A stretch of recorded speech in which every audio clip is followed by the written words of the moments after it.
come off real icky. Let me give you an example. So I remember one time I came home, I'm like, man, Theresa, the police got behind me today. Theresa couldn't respond like, man, are you okay? Like, what's going on? What's happening? Like, dang, like they always on some like BS. Somebody else might say like, okay, Ann.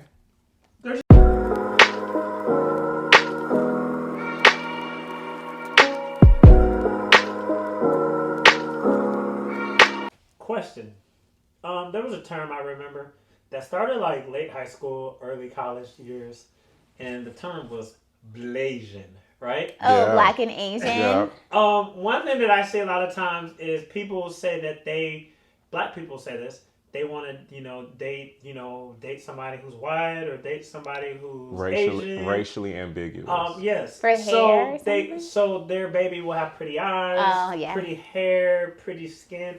What do y'all think about that? To me, that's weird. No, let me tell you, Black people are obsessed with pretty hair, pretty eyes. Like the first few questions, skin tone, first few questions I got from both sides of our family. What do her ears look like? What does her hair look like? What kind of hair texture does she have? Your hair, she got Ed's hair. So it was one of those things where it's just... For Melody. Yeah, for Melody, for our daughter Melody. So it's crazy how obsessive we are with, shade and all this other stuff. I mean, it makes logical sense if you're like thinking all the way back to slavery and like the paper bag theory and all that.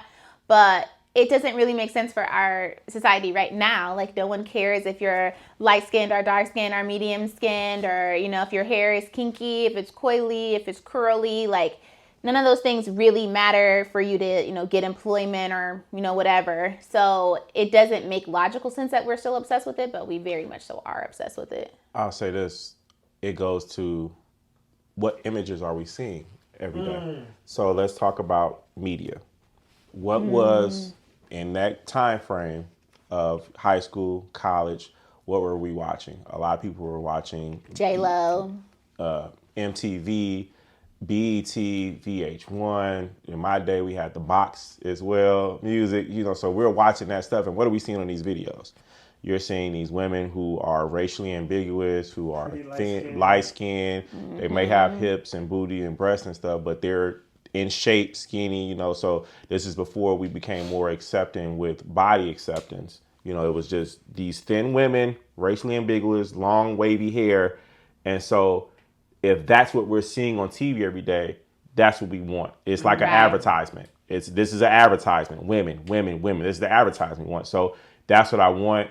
And so anything that doesn't look like that is ugly. Yeah, that's true. And that's all very fair because when we were coming up, it was definitely like J-Lo's. It was, if there's 3 girls in a group, one has to be light-skinned. There's got to be a white one. There's one dark-skinned one, but we don't really give her no play. So it was always just like the light-skinned one or the white one, and hair really didn't matter. I want to talk about that group 3LW. Yeah, they played her wrong. They did the dark-skinned girl wrong, and she was the prettiest one to me. She's gorgeous. And she's like more successful than the other. Ain't she more successful than the other two? Is it one of them? I think one's Adriana Bailon. She got married to a gospel singer. Oh, yeah, I remember her. Okay. She's on the Real. Okay. Yeah, so she's doing pretty good. But that other light-skinned one with the list. Promises. Yeah, she's so rude as hell. And she ain't got no career now. Yeah. I got an OnlyFans. So, I guess, so what would we say, like, our overall thoughts on interracial dating is there's not an issue with it unless it's rooted in anti-blackness, colorism, something like that. You shouldn't have self-hate and say that I don't date black women because they are angry, aggressive, blah, blah, because those are just stereotypes. Like, there's a whole bunch of people who are black women. We are all different. We're not the same. So trying to put people into these categories of like a monolith doesn't make sense. Like, you don't hear black women like, oh, all black men are in jail or selling drugs or like some kind of foolishness. Who? Candace Owens? She ain't got no man. I'll say that. No, there's a whole entire, they call them divestors. And there's a bunch of black women now who it's a movement that we don't date black men. What? And we need to divest. That's a huge thing right now. Oh my God. I'll say this. That's crazy. I love black men. There's not going to be anybody who understands your lived experience like somebody who's your same race. Facts. And it's horrible to say, but it's very, very true. Like in America, it's very hard to be a black person. So nobody else really understands what you're going through on a daily basis, like another black person. Otherwise, you're constantly trying to explain the culture, constantly trying to explain like the microaggressions and the things that, make you upset because, something that may not make them upset makes you upset. I'll say this to answer that question that you said. If my thoughts on interracial dating, if you say that you don't care about what other people think about your relationship and you marry or with a partner with a person from another race, don't turn around and say, oh, what everybody was saying and so much pressure was the reason why we broke up. That's an issue. You have to count the cost. If I'm dating this white woman, I'm marrying this white woman, I have to understand certain situations are going to arise where we are philosophically probably going to be different on certain, or they might not fully understand what a situation. When George Floyd happened, the protests, the uprisings, we might not have the same point of view on it. Are you good with that? And that's why I could never be good with that. You can be good with that. If, or they might ask you questions that implicitly two black people of the same race automatically understand. Yeah. And so even you of a good heart of a different race might want to learn in certain situations is stuff I don't even want to talk about. I want somebody to implicitly already know that how we're feeling. Yeah. And so you have to count that cost. Because you're constantly in teaching mode. Like, I got to teach you about the culture. Because if we have children, the world is going to see these kids as little black kids. And like that's the part that usually gets missed is like a lot of people who are of the opposite race don't understand the one drop rule when it comes to America. You got one drop of black blood in you, you're a black kid. And that's just how the world treats you. For instance, both of y'all have locks, Yes. It would be like, it's kind of like with everything going on with the Crown Act and then that young boy, the young teenager down in Texas who's been suspended and expelled and sent to an alternative high school. If I'm in a relationship with a white person, I shouldn't have to explain to them why that's a problem because they might say, well, I just don't understand why they just don't take him down or why doesn't he just cut his hair? So it's those little things for me that would be challenging, but they just don't understand it. Yeah, and they're coming from a most of the time a good place. Yeah. It's just at that point, I really need you to understand what I'm feeling without having to say, which is unfair. It's unfair. It's no point in any relationship where you be like, you're supposed to know how I feel without me saying it. But in situations like that, I would want somebody to know how I'm feeling without understanding. It was really a sore point when George Floyd happened, and I'm in court and I'm hearing and people are like, well, he was just trying to hold him down. Like, well, he was illegally, selling CDs out, and he was CDs. And I'm just like, I don't feel like arguing with you. Yes. Yeah. I can explain this, and I've had conversations when I was in a better space to have these conversations, but at that moment, I need you to understand, we both understand, like, there's no way in heck that should have been worth his life. Exactly. And I think, too, there's something that is so difficult to explain to people who are of a different race, which is like respectability politics. Oof. It's very hard to explain that, you have to put on a face and take off your face constantly.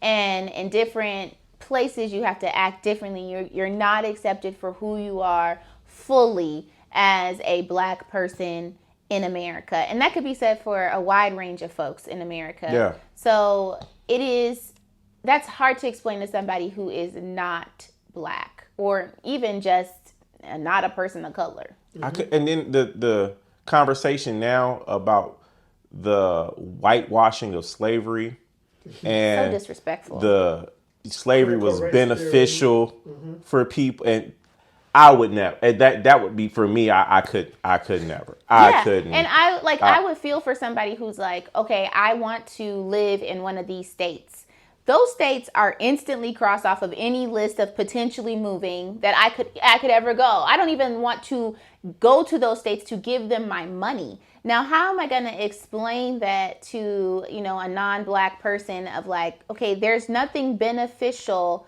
about slavery. We already knew how to plant foods and all this other stuff when we were in Africa. We brought our skills with us. So like it's a very tender subject, and you tend to get a little pissed off about it just by having the conversation, and they just want to know. They're just trying to learn, and I can't discredit how they feel when they're just trying to learn, but it's also not anything I want to teach my spouse. And yes, before we close out, I do think with those relationships, interracial relationships, that Beyonce list, back to our first episode of We Don't Talk About Beyonce. Yeah. I feel like that list is a lot longer. Yeah. But I can't imagine how many things they cannot talk about or the phrasing that they cannot talk about it in. But I mean, to be frank, a lot of the people that I have seen, that do get into interracial marriages, not necessarily my brother, but, other couples, there is a self-hate in there. So because they don't like themselves being black, or they talk about black women even though they have black daughters, like it is that level of like self-hate kind of allows them to laugh off things that are very inappropriate, things that should be addressed. They just don't address them because they're like, yeah, you're right, all black women are angry, all black women are this way. Hold on. And then you're kind of like, but you got black daughters. Think about in a relationship, how much you compromise in a relationship. Man, you compromise so much just because you love your spouse. It's not that serious.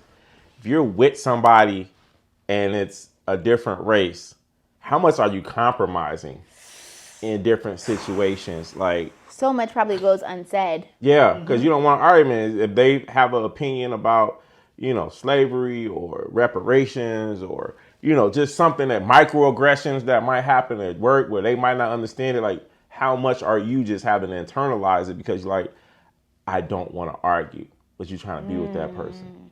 Yeah, because sometimes like if you come home from work and you have an opinion about something, the other person's consoling you, but they're also trying to create rationale with you.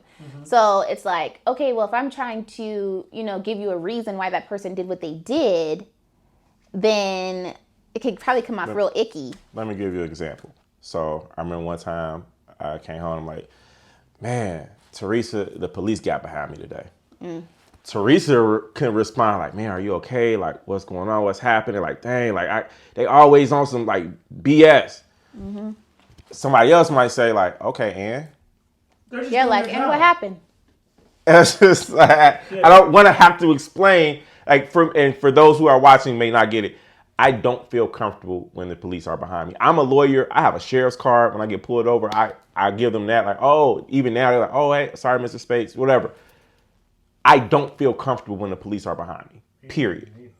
And we have very different experience with the police because in Aurora, even though they've done some real messed up things lately, the police were always like very friendly to us. So like my car used to stop all the time because I had a beater.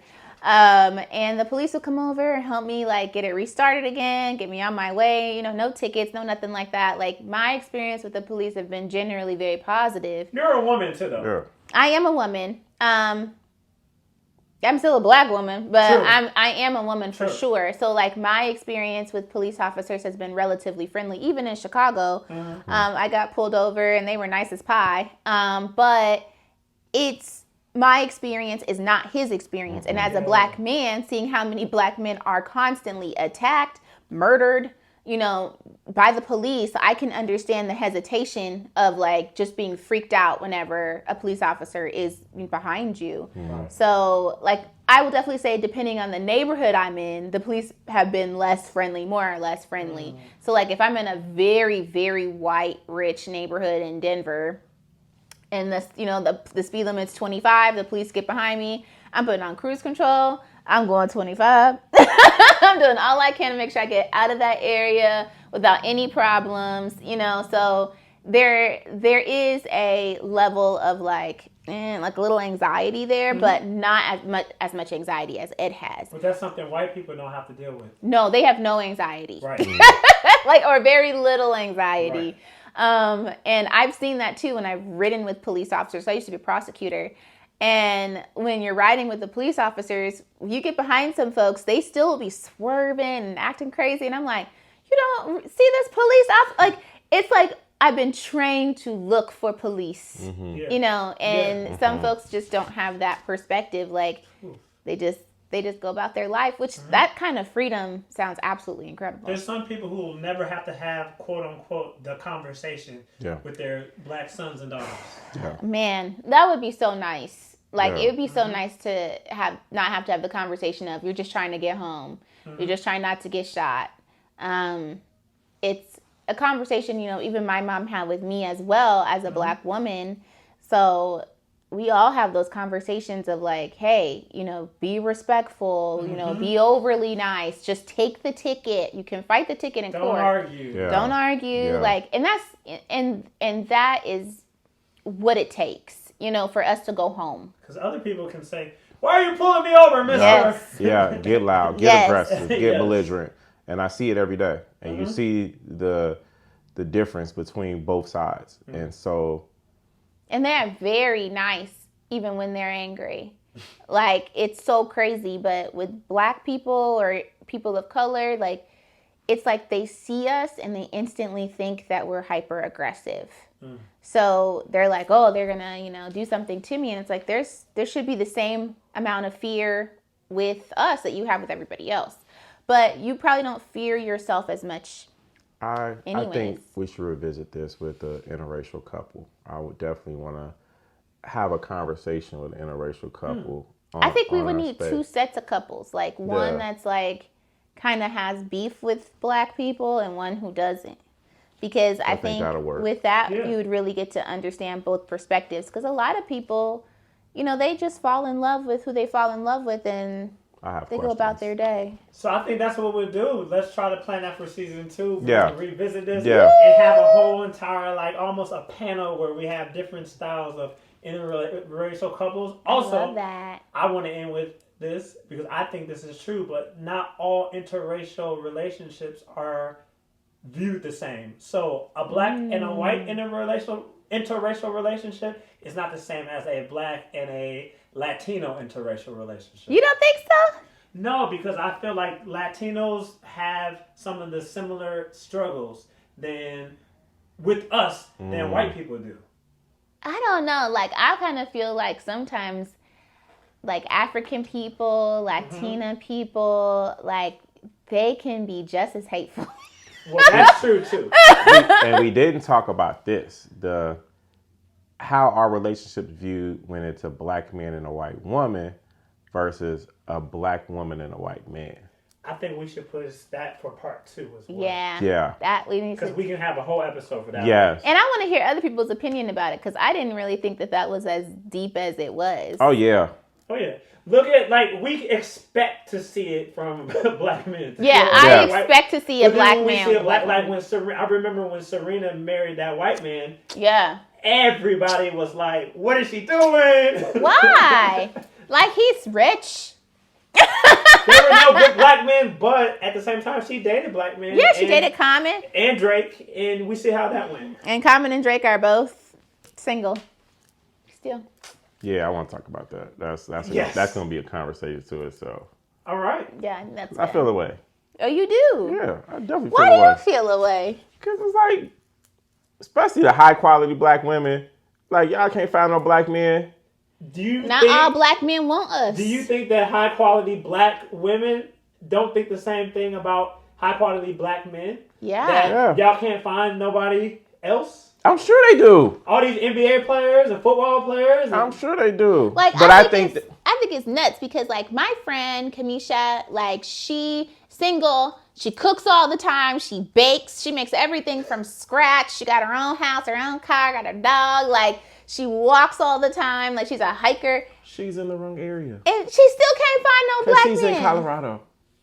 Colorado black men, y'all don't No, love us. ain't no. If she's Y'all in love Colorado, us. if she lived in Houston, if she lived in DC, She lived here in Chicago. She would get dudes. She would get dudes. She would get dudes. She'd have been scooped up. Well, we're going to definitely revisit this one. We're going to be back for our toast, and we'll be back. Cheers. Cheers with our water. Cheers to you. Our question for this week is, what are your stands and views on interracial dating? Make sure you like, comment, and subscribe, and hit that notification bell. Have a good day, y'all. Say follow Ed and Theresa. There we go.